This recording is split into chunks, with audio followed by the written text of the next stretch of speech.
Well, good morning, friends. Mark Holmes here, and as always, thank you guys for watching, commenting, subscribing, and being part of the Joe Boo Sports Report. Without you guys, I literally go crazy without you guys. You know, it's amazing. Let me just set these down over here. It's amazing to me how things happen with other players in the NFL. And it's just a blip on the radar. Not even a blip sometimes. Montavious Adams from the Green Bay Packers arrested yesterday for driving while impaired, a little bit of weed, unregistered car, suspended license. Nothing major. But see, if that was Zeke Elliott, you would be having TMZ blowing that stuff up like crazy. Just like crazy. You know, we've seen, Ed Oliver drunk driving, and there's a video of him being tested by the police. We've seen other players that have been arrested for robbery stemming from a all-night poker game. But we see TMZ and stuff go after Dak Prescott and stuff. So I'm waiting now because I've been watching First Take and Undisputed no-shows because I know that we're going to see some stuff here because here it is. Here's a tape, okay?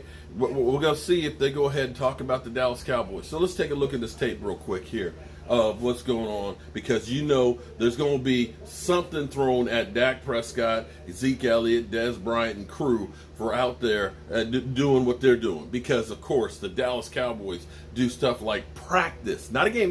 We talk about practice. They get vilified. Let's take a look.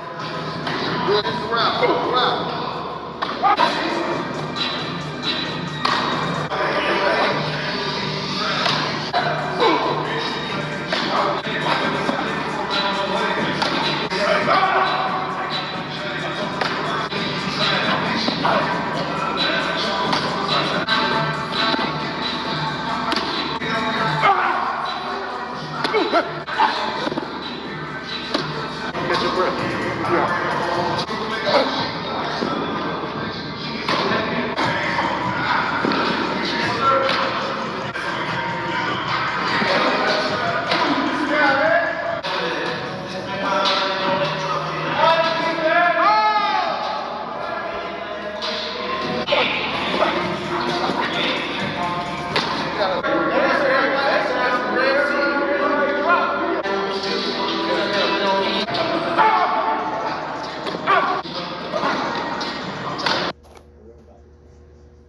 Yeah, so here's good news, though, if you are a Cowboy fan. Amongst the talk of Dak Prescott, where Dak Prescott is literally getting vilified, where people are making shit up, understand, before you go off the deep end when it comes to something the Dallas Cowboys do, understand there's an agenda here, okay? Chris Sims, okay? You know, not to make light of him getting injured and stuff, but you look at his career. You look at Dan Orlovsky, who's basically made out to be the punching bag for ESPN. They put him out because I don't blame Dan Orlovsky. I actually blame him for taking the job with ESPN because you got to understand the narrative there is, okay, Dan, we need you to say some stupid shit and look like a damn idiot so that way you can be Stephen A. Smith's whipping boy. That's what it is. It's not about actually sports journalism. It's not actually about getting a story right. It's about getting you to watch. And they do that rather well because we watch. Now, if you're a Cowboy fan and you've heard Chris Sims talk about Dak Prescott turned down $175 million, which literally blows people's mind.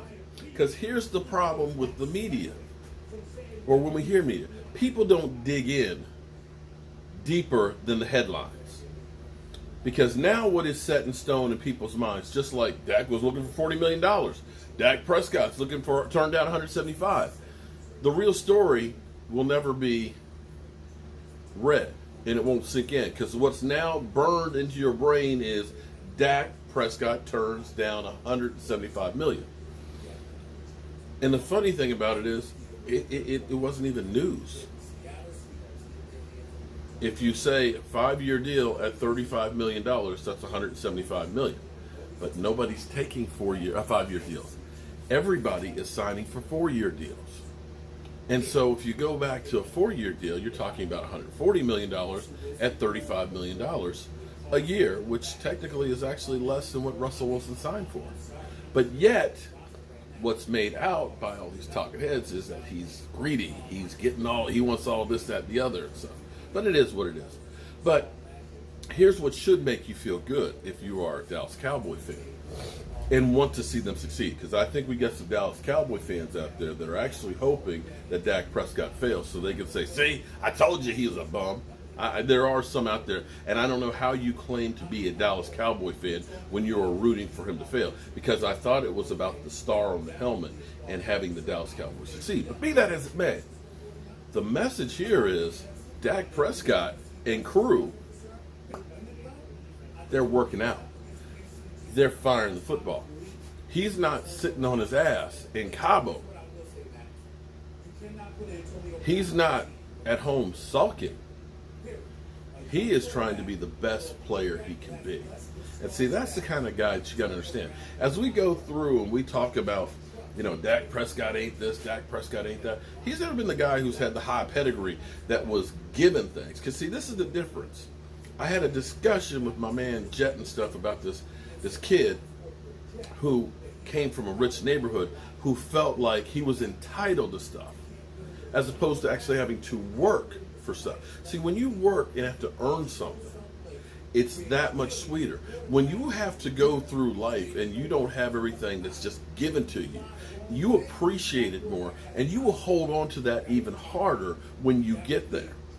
You don't want to go back to what you had. And see, if you've never had those experiences of having to do without, of being the underdog, of not having, you don't understand what it's like until you've lost that.